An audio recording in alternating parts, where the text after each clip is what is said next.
Whitehall 1212.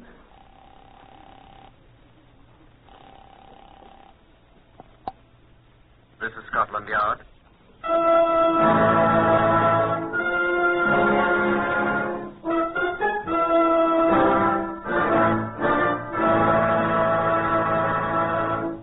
For the first time in history, Scotland Yard opens its official files to bring you the authentic, true stories of some of its most baffling cases. These are the true stories, the plain, unvarnished facts, just as they occurred, reenacted for you by an all-British cast. Only the names of the participants have, for obvious reasons, been changed. The stories are presented with the full cooperation of Scotland Yard. Research on Whitehall 1212 is from Percy Hoskins, chief crime reporter of the London Daily Express. The stories for radio are written and directed by Wyllis Cooper. Now you will hear the voice of Chief Superintendent John Davidson, curator of Scotland Yard's famous Black Museum. Chief Superintendent Davidson will brief you on Scotland Yard case number 604 MR 804. Good afternoon. Here in the Black Museum at Scotland Yard, which is neither black nor is it a museum, are kept on file articles of various sorts which have in one way or another been connected with cases of criminal investigation that our people have worked on. Now, we keep these articles not for their morbid interest as weapons that have committed murder, nor because they've been merely involved in various crimes of violence, but as exemplars of methods and means on commission. What has puzzled us on some long-forgotten crime may one day be of assistance to us in solving another. Now, this is a typical example. Though you may not recognize it at once, I can tell you that it's what is left of the handle to a woman's purse, her handbag. It's made of a kind of plastic material similar to that of which artificial teeth are sometimes made. It survived an attempted destruction under most extraordinary conditions and was recognizable as the property of a particular person. Now, here is Superintendent George Freeman of the CID, who was in charge of the case in which it was involved, number 604 MR 804. George? I should like to say first, John, that there are certain aspects of this case which I cannot bring myself to discuss in public. I'm relieved to hear you say that, Superintendent. There was considerable reference to these things in the sensational press at the time, but I propose to omit all mention of them. I shall confine myself, as far as possible, to how we at Scotland Yard discovered the murderer and assisted in bringing him to justice. I couldn't agree with you more, George. There is, however, a happy ending to the story. A happy ending? Uh-huh. He was hanged.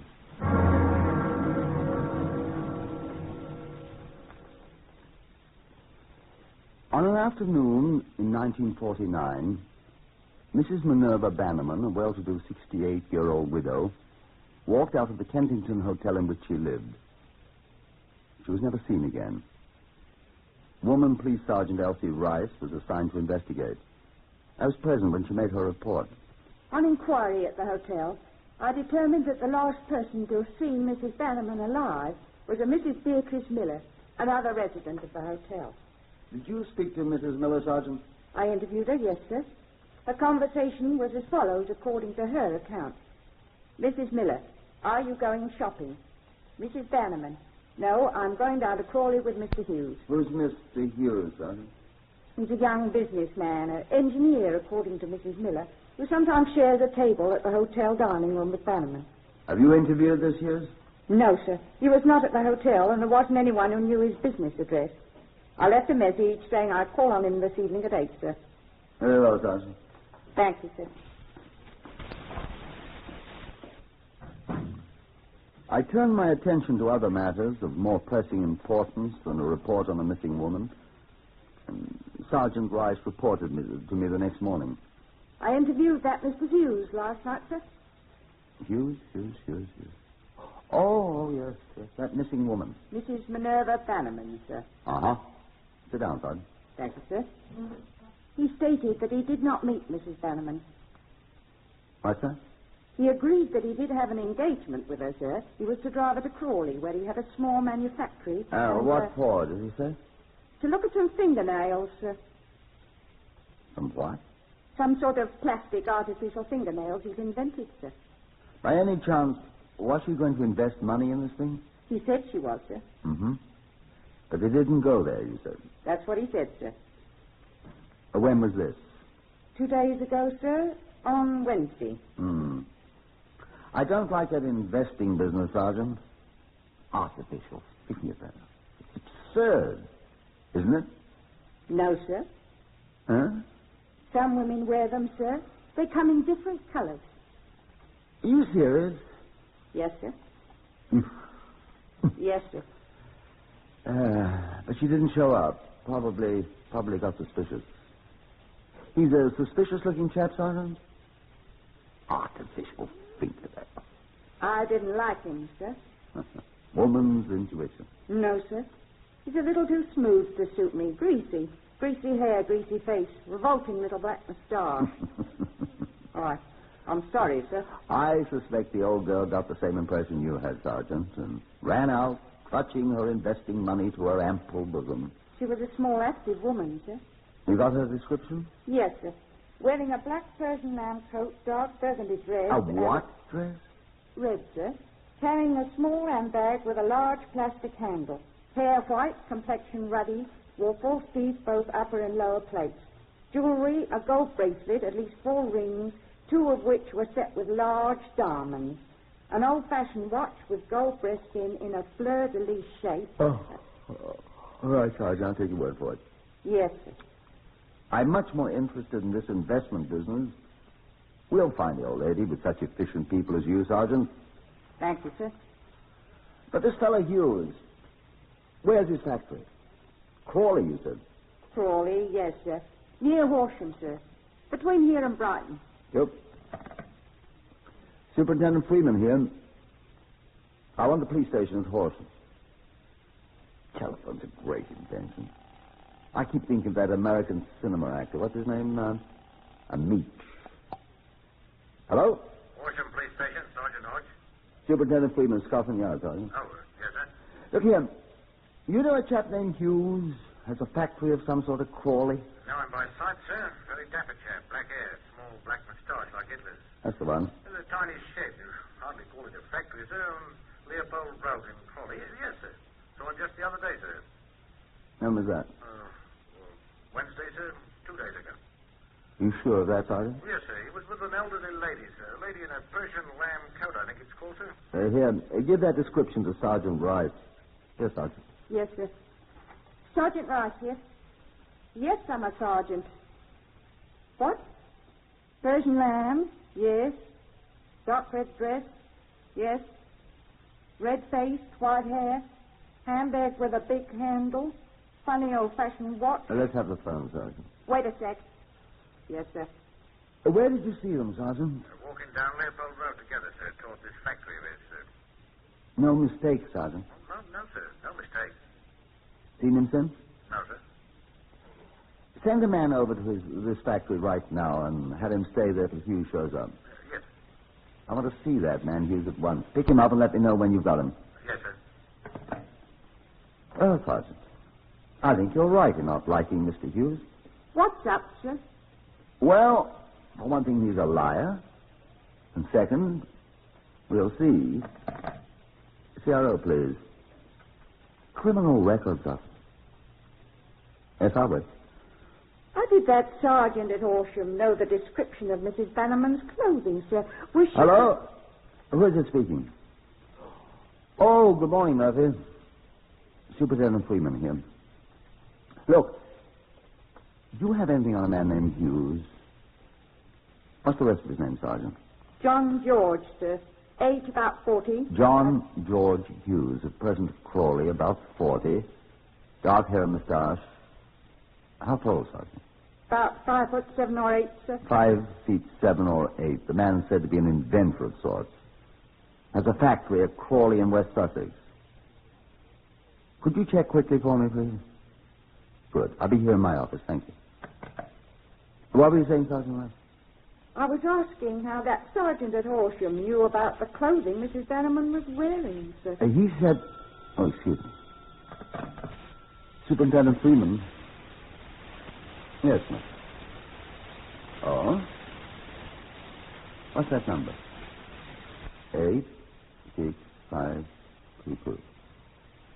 Right. Various sizes. London sessions in 1941. Well, just send the file round to me, will you? Oh, is there a photograph of him in the file? Good. Good. Thank you very much. You recognize him from the photograph, wouldn't you, Sergeant? Oh, yes, sir. Sir, I was wondering... Your Mrs. Bannamon was with Hughes at the factory Wednesday afternoon. That's how that sergeant knew about her clothing, then. That's right. He saw them together. So your Mr. Hughes is a liar. Now, the CRO has a file on Hughes. He got 4 years at Surrey Assizes in 1937 for obtaining money by false pretenses. He was sentenced to 21 months for theft at London Sessions in 1941. So he's a thief and a cheat. Be interested to see if he can prove he's not a murderer, too.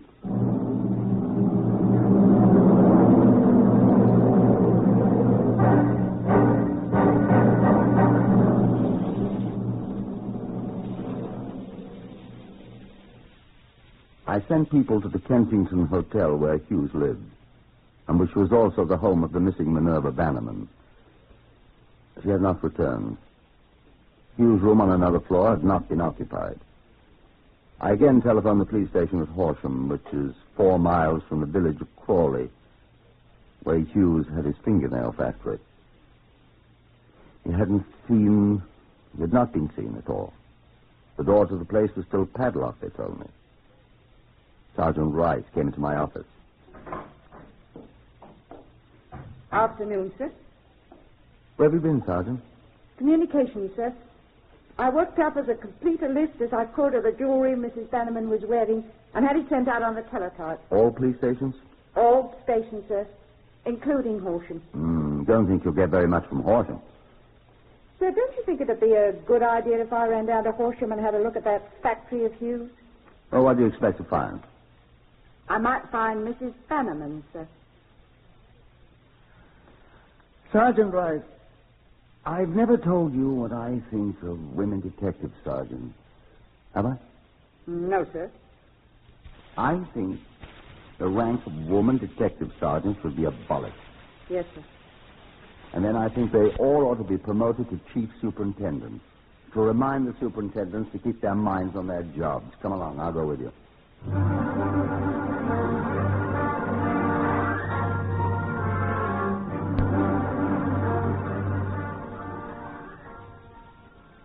It was late afternoon when we arrived at the dingy little factory in Crawley, 40 miles away.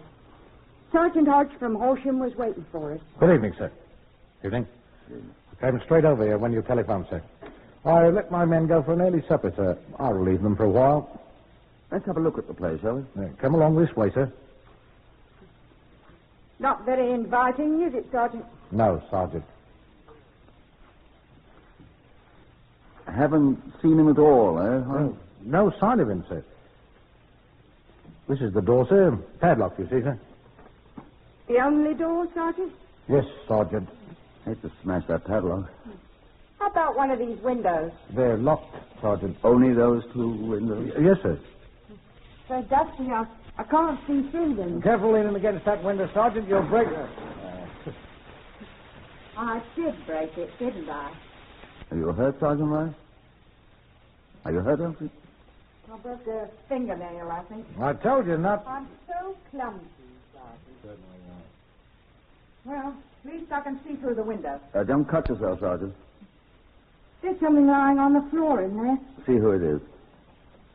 Give me a boost through here, Sergeant. That's breaking and entering, Sergeant. That's going in pursuit of suspected felon, Sergeant. Isn't it, sir? Exactly. Give us a boost, Sergeant.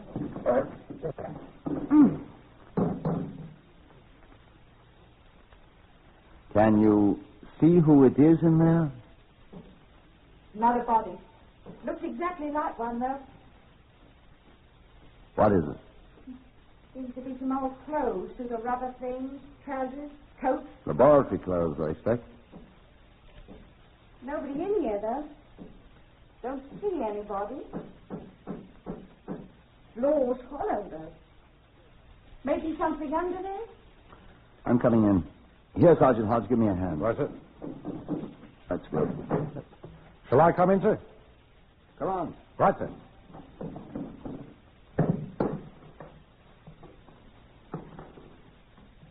What's that stuff there in the corner? Seems to be some kind of large glass bottles. They're carboys that acid came in, Sergeant. I've seen them before, sir. Be careful, that acid burns, Sergeant. I've no intention of taking a bath in it, Sergeant. It's the last bath you ever took, Sergeant. Stop the back chat, both of you. Why, I wasn't... Yes, sir. Yes. Well, I expect we'd better see what's under this floor, Hodge. Yes, sir. What's that you're falling over? Sir. Did a pump, sir, like the air raid chaps used to put out fires. This fellow Hughes in the ARP here, Hodge? Don't think so, sir. Probably uses it to transfer the acid from these great bottles to some other place. Mistake. Well, better get to taking up this floor. Any tools around here? There's a crowbar or something over there by the window, sir. That do? Get it.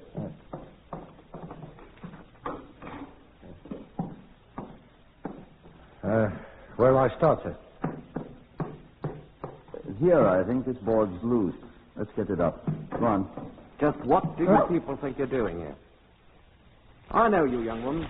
I know you are. Who are you, sir? I'm Superintendent Freeman of Scotland Yard.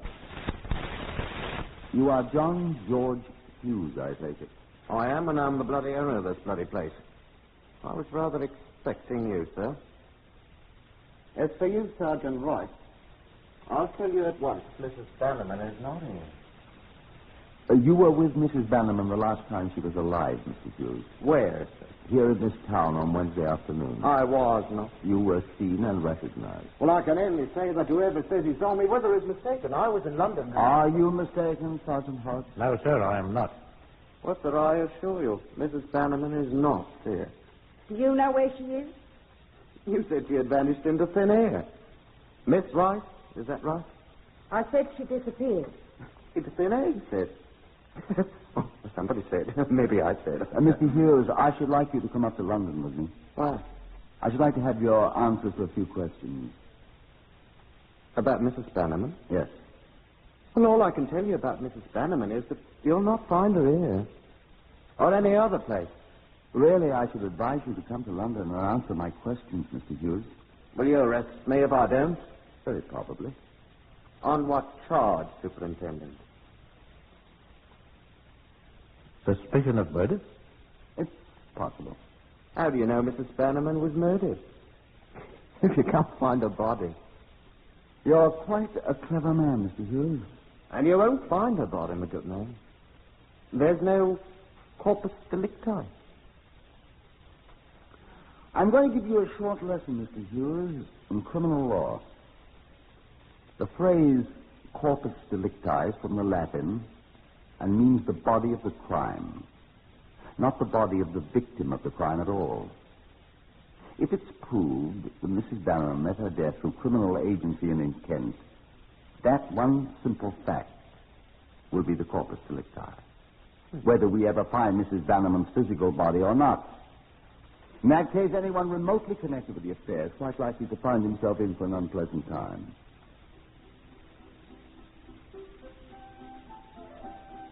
I'll go to London with you.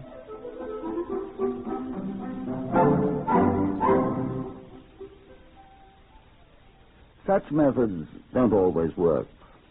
They're on the very edge of legality.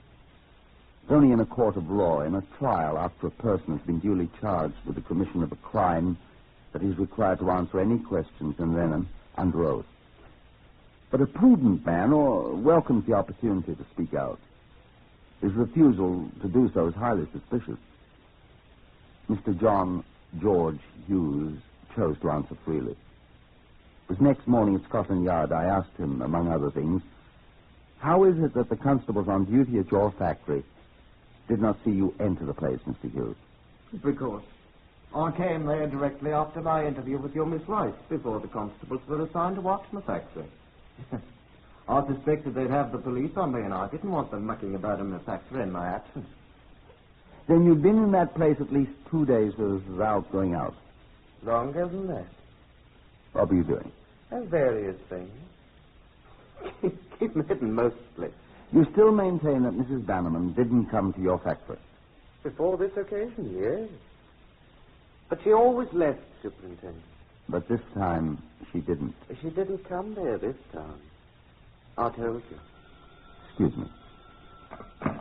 Superintendent Freeman here. I've got the coat, sir. Good, Sergeant.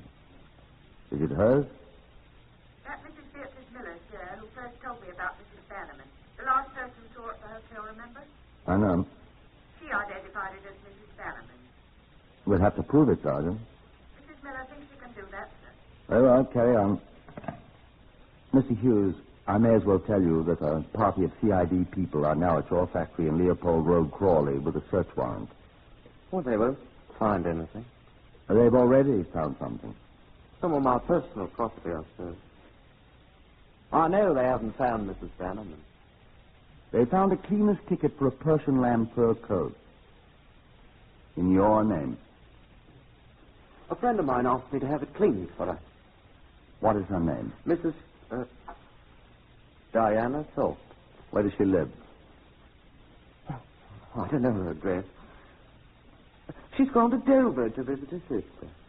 Sergeant Rice took the ticket and called for the coat. Well, she has no business doing The that. coat has been identified as Mrs. Bannerman's coat. That's nonsense. I'm afraid not, Mr. Hughes. What else did they find at my place? What else would they find? More personal belongings? I'm not going to talk to you anymore. You're not required to answer any questions, Mr. Hughes. I've got to rest first. As you like. You tired me out with all these questions. I don't know what I'm saying. You may go whenever you wish, Mr. Hughes. We'll find you when we need you. Threatening me, eh? Making a statement of fact. Now, if you wish to go. Why don't you arrest me? If I can uncover enough evidence to justify it, I shall. Who's that? Come in. Come in, Sergeant Hodge. You know Mr. Hughes, of course. Yes, sir. Mr. Sturm of Horsham. Superintendent Freeman, sir. Good morning, sir. Morning, Mr. Sturm. Come in. Thank you, sir. Mr. Hughes was just leaving. Well, I'll wait a minute. As you prefer, sir.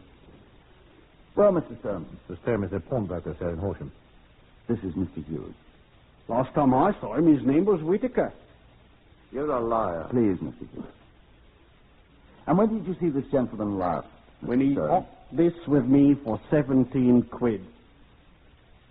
How interesting. An antique breast watch fastened with a fleur-de-lis clip. Exactly the same as the one described in the circular sent out from Scotland Yard here as the property of Mrs. Minerva Bannamon. What have you to say to that, Mr. Hughes? She was wearing it the day she was with him at Crawley. I saw it, sir. Mr. Hughes?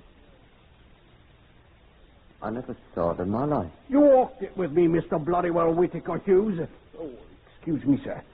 For 17 quid of my money. I said you're a liar. Be quiet, Hughes. I'll swear to it, Inspector. Superintendent. I'll swear to it, Super. Jake Sturm, you're a liar. All I want is my money. Is your name Jake, Mr. Sturm? Jacob Aloysius Sturm, yes, sir. You do remember Mr. Sturm, then, Mr. Hughes? He bloody well does, he does. Well, then, Sergeant Hodge, did you find anything else there at the factory? Would you like to go now, Mr. Hughes? What did you find? Well, sir, What'd you find? Tell him, Sergeant. found this, sir. What is it? Was it? Part of a handle, it looks like. That's what it is. Excuse me, sir. Off a lady's handbag. And it's all kind of melted like. He wouldn't do that, sir. Acid would do it, wouldn't it, Mr. Hughes? Then that's what's happened to these two, sir, see? False teeth I found in the same place, sir. Now, I wonder whose they are, Mr. Hughes. I don't know anything about them. I wish Sergeant Rice were here. Why, sir? I'd just like her to take him to Mrs. Bannerman's dentist, whose name she knows, and see if he can identify them. You see, Mr. Hughes, teeth can rarely be destroyed by anything. Fire, acid. Who can that be, do you suppose? Come in. Oh, excuse me, sir. Come in, Sergeant Rice. Oh, thank you, sir. Sergeant Hodge, I saw Dr. Finch in the forensic laboratory as I came in. He asked me to give these things to you. Thank you, Sergeant. What are they? What did the doctor say they are, Sergeant? He said they're fragments of human bone. This one's from a bone of the foot. This one's probably part of a vertebrae. And the others I don't remember. What happened to them? They were found in that spot behind the place at Crawley, sir, where I found the false teeth and the purse handle. They've all been partly destroyed by acid. Well, Mr. Hughes, it seems we do have a corpus delicti. What are you going to do about it? Sergeant Rice is going to do it, Mr. Hughes. You found him first, Sergeant. Go ahead. John George Hughes, I arrest you on charge of willful murder. I warn you that anything you say will be taken down in writing and may be used in evidence. What do you find amusing, Hughes? I'm just thinking. All the trouble and expense everybody's going to be put to. And when it's all over, I'll be sent to a nice, comfortable loony bin, where I'll spend the rest of my life in comfort. I may venture to disagree with you, Hughes. Nobody in the world would believe a man in his right mind would do what I've done, Superintendent. You've been warned, Hughes. All right. I'll make sure they believe I'm crazy. Old Bannamon wasn't the first one I've dealt with this way. She was the fourth. And I didn't get enough money out of all folk to make it murder for profit. I'm crazy, I tell you. Crazy. And let the jury read that from your notes, Sergeant Miss Nasty Rice. I just tapped the ex-Miss Bannamon on the back of a skull, just like I did the others. A man and his wife and a young boy. And I didn't get 30 quid out of the whole lot. And I'll tell you what I did with them all. You saw all that acid when you were snooping in my factory. But perhaps you can think of what happens to a human body when it's dumped into a 40-gallon vat of it. Soup. That's all. Nasty, yellow soup. And a few pieces of bone, a set of false teeth, and this handle that can be identified. And that Persian lamb coat that I sent out to have the bloodstains cleaned off it. And nothing left of them all, except what was left in the acid when I poured it out. Think I won't be sent to Broadmoor instead of the hangman? Oh. Let me tell you what else I did. Oh, I killed each one before I shoved them in the acid bath. No, no. No, I'll not allow you to hear that. If you're morbid enough to want to know what Hughes did with his victims before he placed them in the acid bath to dissolve, you'll have to write me a letter asking about it. I may reply. The jury believed the alienist who testified that John George Hughes was perfectly sane. They also believed his confession of horrible murder. The verdict was guilty. The sentence was death. His appeal was denied, and he was hanged at Wandsworth 41 days after he had foully murdered his last victim.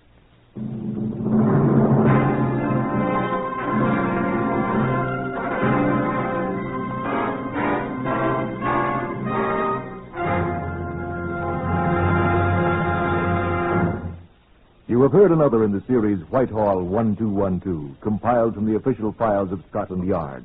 Research is by Percy Hoskins.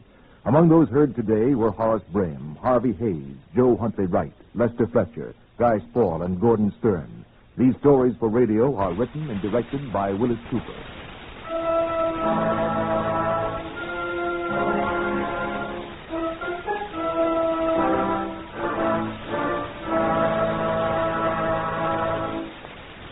Throughout America, 3 million young women and girls of all races and speeds will join in the celebration of National YWCA, April 20th through April 26th. To these young women, the blue triangle, symbol of the YWCA, the symbol standing for body, mind, and spirit, means enrichment of their lives and a goal to build toward the future. Through the YWCA, young women gain friendship, gain confidence in themselves, take part in worldwide fellowship, and become informed citizens. This is NBC, the national broadcasting company.